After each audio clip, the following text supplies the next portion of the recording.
Thank you very much. Our story today takes place at the Starlook Hotel in Sunshine City, where lodgers and staff move through narrow hallways, a busy lobby, and a steady rhythm of service and activity.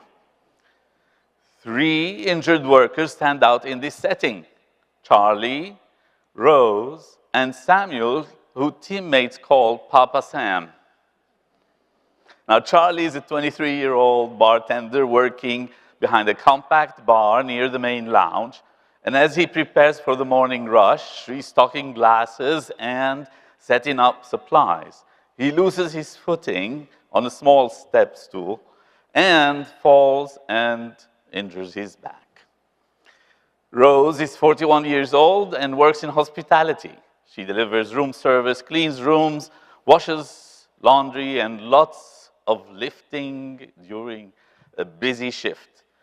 That repetitive motion leads to a shoulder strain. Now, Papa Sam, a former caretaker, is the hotel manager. As he descends a stairway, he misses a step and falls. What might be a minor stumble for some becomes more consequential. He is 67, he has high blood pressure, and suffers from some shoulder pain already. Charlie, Rose, and Papa Sam have different journeys to recovery that illustrate the trends in medical severity. The end of this journey is when Charlie, Rose, and Papa Sam have their claims resolved. That'll be in a few minutes. For now, let's talk about medical severity. Now, we know that medical severity has drawn increased attention, as recent data suggests it has accelerated in accident years 24 and 25. To understand future severity trends, we need to examine the structural drivers of medical payments across the life of a claim. To allow sufficient claim development for these dynamics to emerge, we will focus on lost time claims from accident years through 2023, with experience ending in 2025. Now, Donna has already shared plenty and quite a fair amount about prices paid. So here we're going to concentrate and focus on medical utilization. Less severe claims left the system in 2024 and 25. It's revealing to analyze the relationship between medical severity and demographic factors like wage, gender, age, and the health of the worker. Why? Because these factors are connected with different medical conditions, and the medical conditions require a different set of treatments. Now, both when and where medical services are provided can result in different claim outcomes that ultimately will be reflected in claim costs. Assessing the severity of claims and its relationship to key features requires volumes of data that exceed 1 year or one jurisdiction. It works best to use a measure of the amount of medical services provided, and that means medical intensity or utilization. NCCI has created that measuring stick that we saw earlier today, and it has 3 principal properties that I'd like to talk about.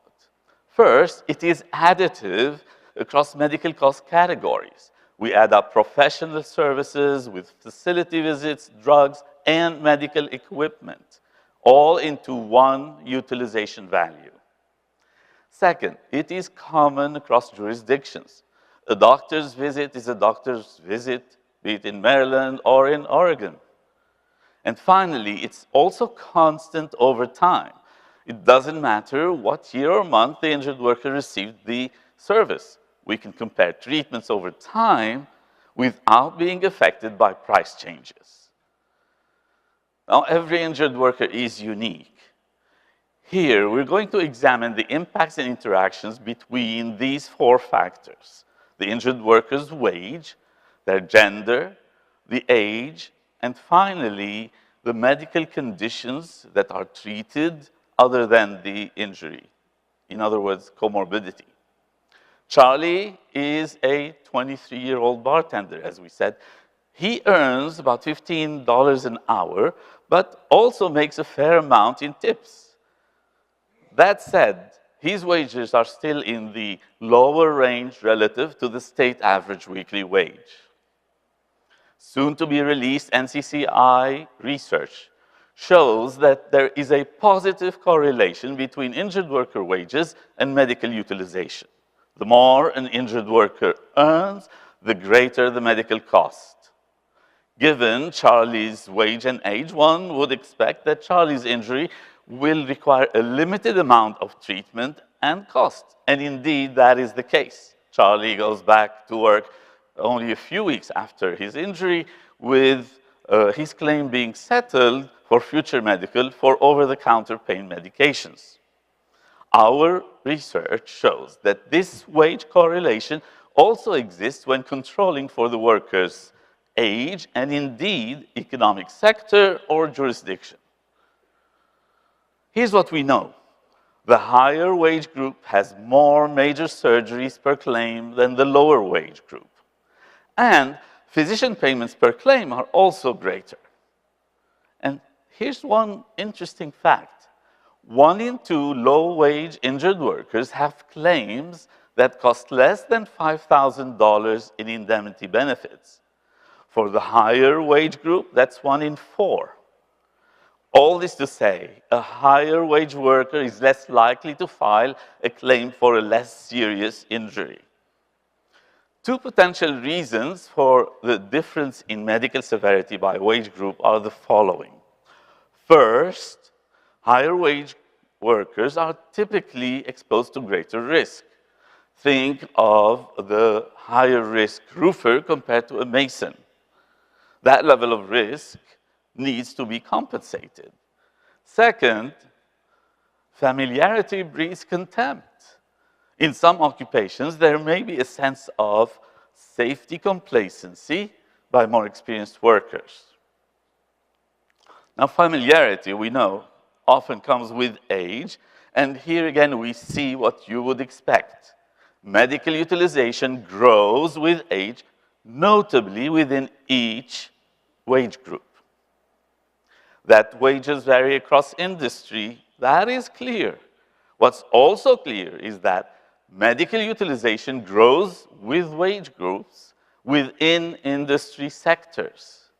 So, wages explain part of the variation in medical service intensity related to demographics.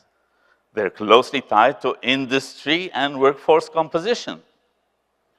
In fact, our research shows that industry is a primary factor in explaining the difference in medical utilization due to gender. To make this concrete, consider the 41-year-old Rose, a worker in the female-dominated hospitality industry. Rose's treatment required extended courses of conservative care, particularly physical therapy. Broadly speaking, male-dominated sectors show more intense claims. For instance, in construction, 95% of injured workers are men. In healthcare, only 18%. Consistent with that, the claims in construction are 69% more intense than those in healthcare. By contrast, women make up the lion's share of the workers in leisure and hospitality and in healthcare. And here, wages are relatively lower, and those industries have, on average, significantly lower medical utilization per claim. Altogether, we know that injured men have a shorter but more intense care, such as surgery, in order to return to function. Women, on the other hand, typically have a longer course of service with more physical therapy. Our research shows that while the claim trajectories differ in interim outcomes, the total time to claim resolution is similar. Women typically take longer to complete their medical treatment, but then they are quicker to bring the claim to resolution. This phenomenon, though, does vary across medical conditions. Take a look at the trajectory for a rotator cuff tear on the left-hand side there. Beyond the critical care while on temporary disability, women need another 23 days to complete treatment, but a shorter time to resolve that claim. Now, for low back pain, the additional treatment contributes to the longer trajectory for women. That age matters is a well-established phenomenon. But how much and why? Well, we know age is largely matters because the human body has a natural tendency to change over time. The older Papa Sam, having had a physically demanding work life, has suffered a medically complex injury. He hurt his shoulder badly. His recovery is affected not only by the injury itself, but also by all the lifting that he had done over the years and his current state of having hypertension. Our research shows that utilization per claim for a worker 65 years or older is almost double that of the youngest workers, those younger than 24. It's 36% greater than those in the 25 to 44 age group. And as Paul shared, the share of employed workers over 65 has doubled to 8%. Now, that age difference is actually less telling than the health of the workers. To assess that, we need to consider additional medical conditions or comorbidities that are treated alongside the principal injury of the worker. Older workers have a higher prevalence of comorbidities associated with increased medical utilization. We have identified 13 conditions, such as obesity and diabetes, with varying impacts on medical utilization. 4 comorbidity groups are particularly influential. The first one is degenerative conditions. Those result in more than twice the intensity of medical services with no comorbidity. And these actually occur in more than 25% of older workers. Hypertension, like Papa Sam, more than 3 times the intensity, diabetes, 4 times the intensity, and blood vessel diseases, like a blood clot or an aneurysm, 5 times the utilization. Here's what we know about outcomes. Injured workers with some comorbidity have a temporary disability duration that's about 40 days longer than those without. And if that comorbidity is a degenerative condition, then the duration is double that of injured workers with no comorbidity. Medical treatment duration, those relativities you can see, they're even greater. Claim intensity and cost are substantially higher when a comorbidity is treated. This relationship holds even after controlling for medical condition and cause of injury. Papa Sam is a case in point. His injury resulted in not only having to repair the rotator cuff tear initially detected, but he had to undergo a shoulder replacement. Now that is severe. Understanding claimant demographics and comorbidities help explain differences in utilization patterns, outcomes, and consequently claim costs. But there's more to severity than demographics and medical conditions. So let's continue with our story here. When it comes to treatment patterns, medical utilization depends on 3 features. What treatment is provided, surgery, no surgery, fewer opioids, more physical therapy, when the treatments are provided. And by this we refer to timing, potential delays and such. And finally, where the treatment is delivered, a hospital or a clinic, for example. So let's start with what treatments are provided. We compare experience for injuries in 2016 to those in 2023 with 2 years of subsequent medical services. So that will bring us to the end of 2025. Here, we're going to focus on two principal drivers: major surgery and physical therapy. And when we say physical therapy, we're really referring to all things related to physical medicine, chiropractic services, and the like. Back in 2016, major surgery made up more than half of the medical utilization. Physical therapy, another 18%. Since 2016, we've seen a decline of 8% in major surgery utilization. Physical therapy has increased by 12%. This is an important shift.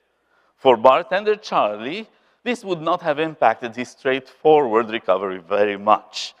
For the 41-year-old Rose, the shift is more consequential. Her recovery is driven by extended physical therapy sessions rather than surgery, increasing cumulative utilization.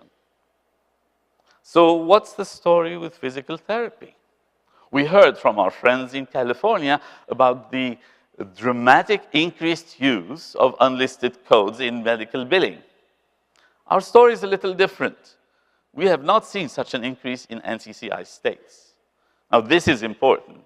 What we find is that the physical therapy trend over the years has been primarily driven by greater intensity per session. Here's how this is adding up. These physical therapy procedures are very commonly used. To the left, in blue, you find the therapeutic exercises at 37 units per 15-minute session and manual therapy at 35.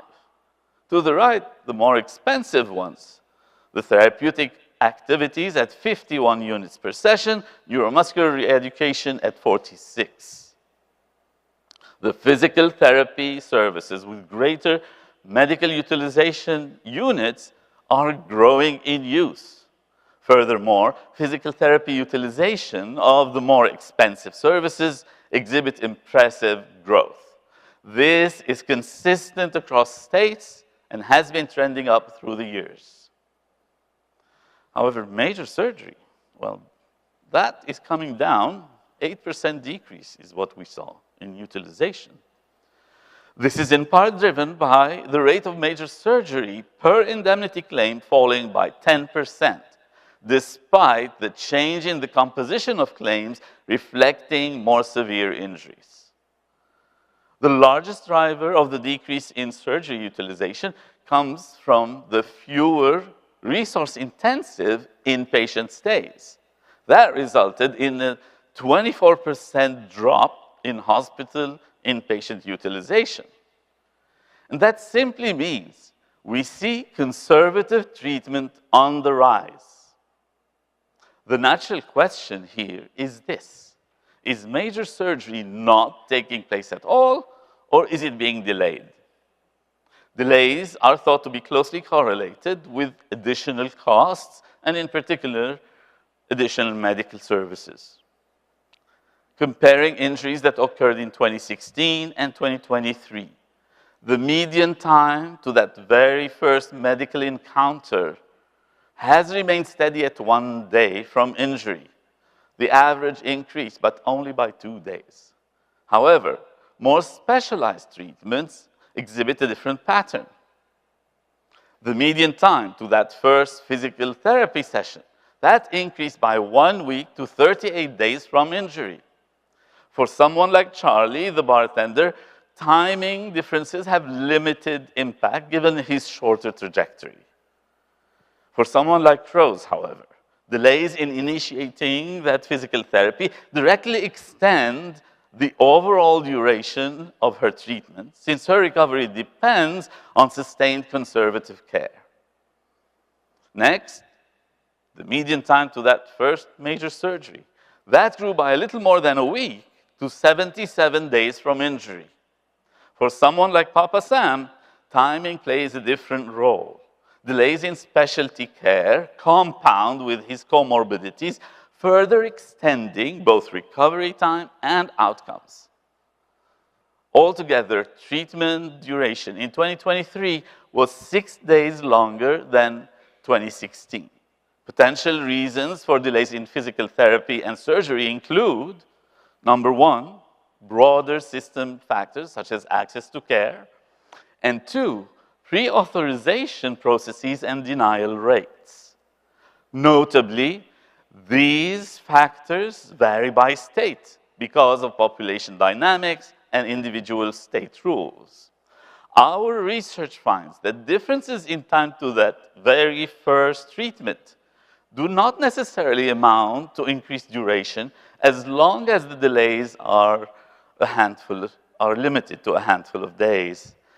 However, delays in the time to first specialty service, such as physical therapy or surgery, those are associated with longer time to recovery. So what happens to medical utilization? Changes in treatment patterns. What part? That has decreased utilization. By contrast, time to first treatment has put upward pressure on utilization. So where does that leave us? Well, we have not addressed where the services are delivered or rendered. Let's see. Last year, we shared that where major surgery takes place is key to utilization. An inpatient setting requires greater resources than an outpatient setting. In fact, 3 to 4 times the amount of resources. Over time, with the move to outpatient settings, we've seen per visit major surgery utilization grow about 4% for ambulatory surgical centers, but double that for hospital outpatient and hospital inpatient. What's also critical to medical utilization is where the journey to recovery begins, where the injured worker's first encounter takes place. And there are 2 important changes here. Number one, the share of injured workers having their first medical encounter on the day of injury. That has decreased by 5 points to 43%. Injured workers are being directed away from emergency departments and more often to a physician's office or to an urgent care facility. Second, of injured workers who had their first treatment after the injury date, fewer had a treatment at the hospital. And the decrease in facility treatment is more notable for the resource-intensive inpatient setting.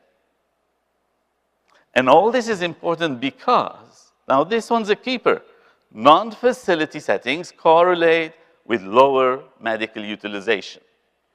Here's how it goes. When an injured worker has a first treatment in a hospital without being admitted, the average medical services are about 30% greater than if this was in a non-facility. Charlie's Care pathway is consistent with the non-facility treatment setting because their utilization will tend to be actually remain lower and more contained.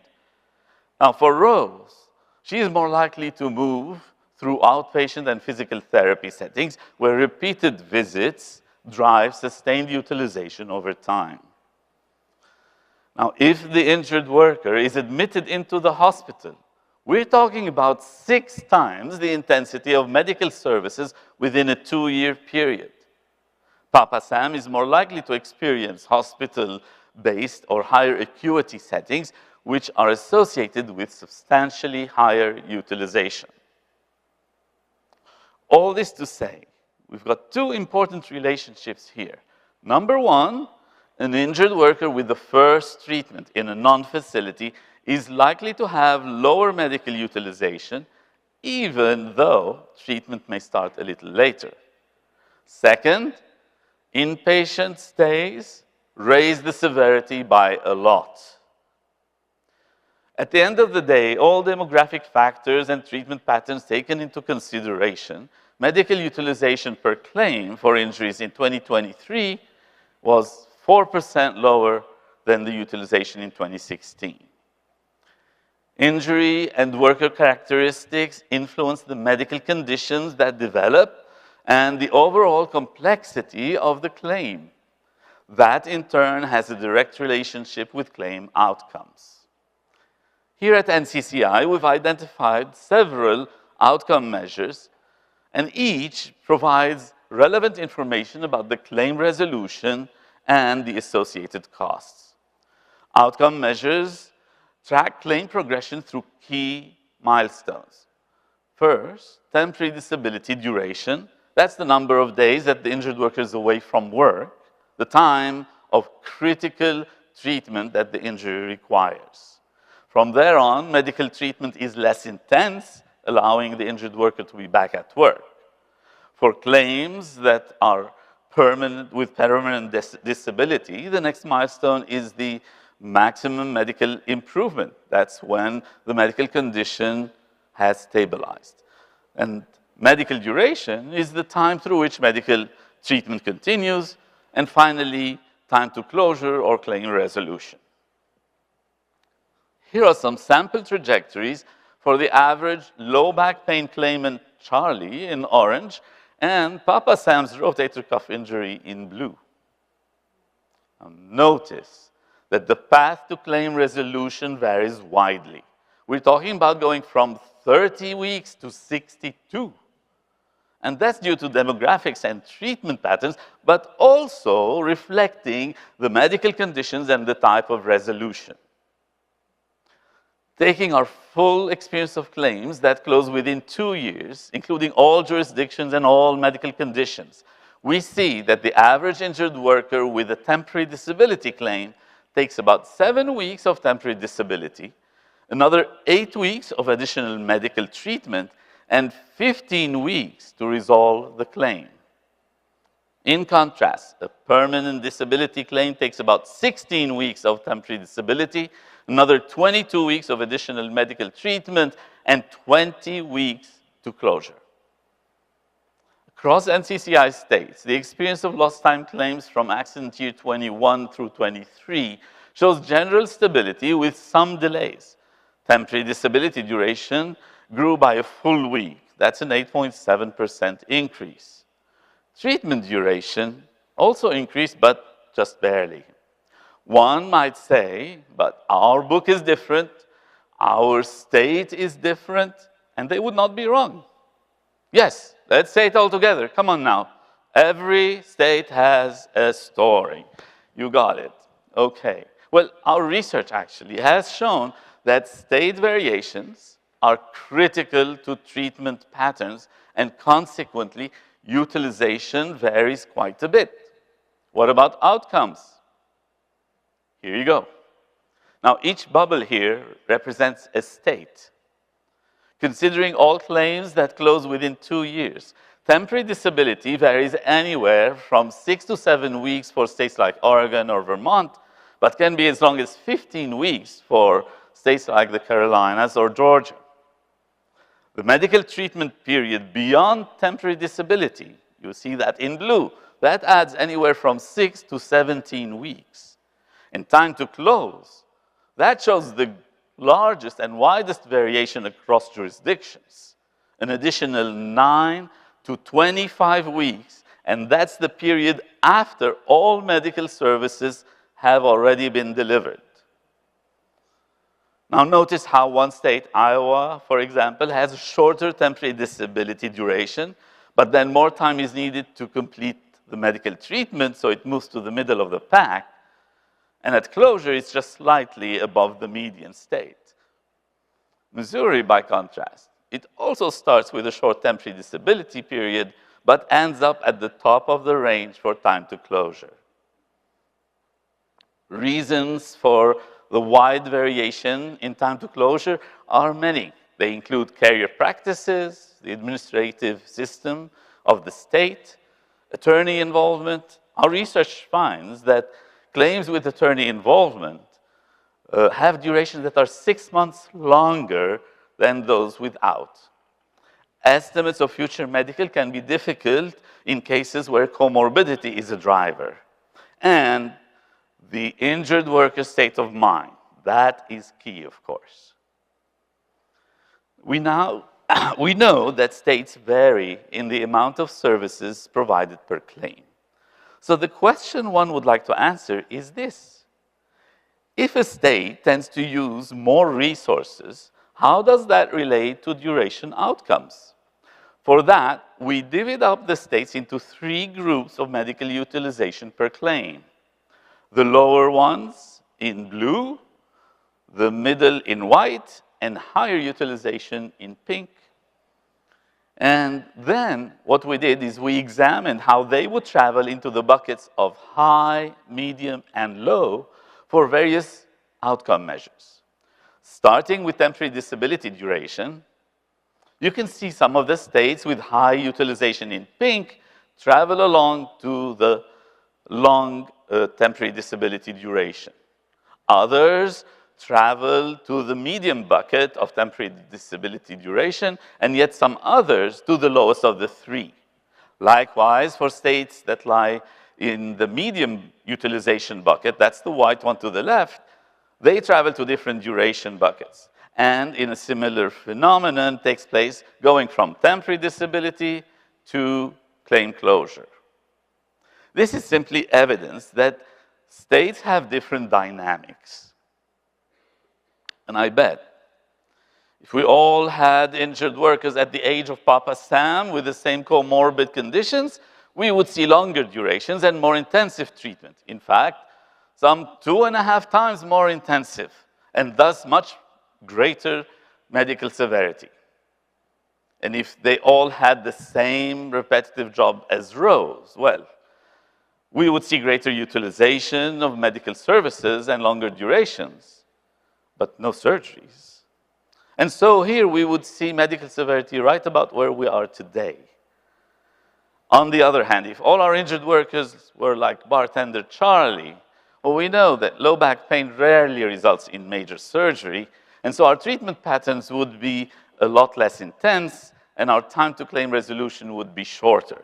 In fact, medical severity would be more than 70% lower. The bottom line is this, there's not a single measure that tells the whole story or what one factor to monitor. Demographics produce outcomes. Key to outcomes we saw were wage and age, and really, age is mostly important because of comorbidities. Injuries will result in different medical conditions that produce different outcomes. A rotator cuff claim will take a whole lot longer than a low back pain. Why is that? Because it requires a different set of treatments that produce different outcomes. Treatment patterns are subject to the administrative system of the state, carrier practices, and medical protocols that will produce different outcomes. The relationships we shared today highlight the interconnected nature of claim progression and outcomes. The injured worker who's at the center of our system, along with the employer waiting for their injured worker to recover, those are the outcome bearers in the end.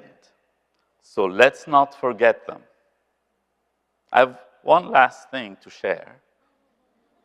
Is it disco time yet? I think it is. Let's dance.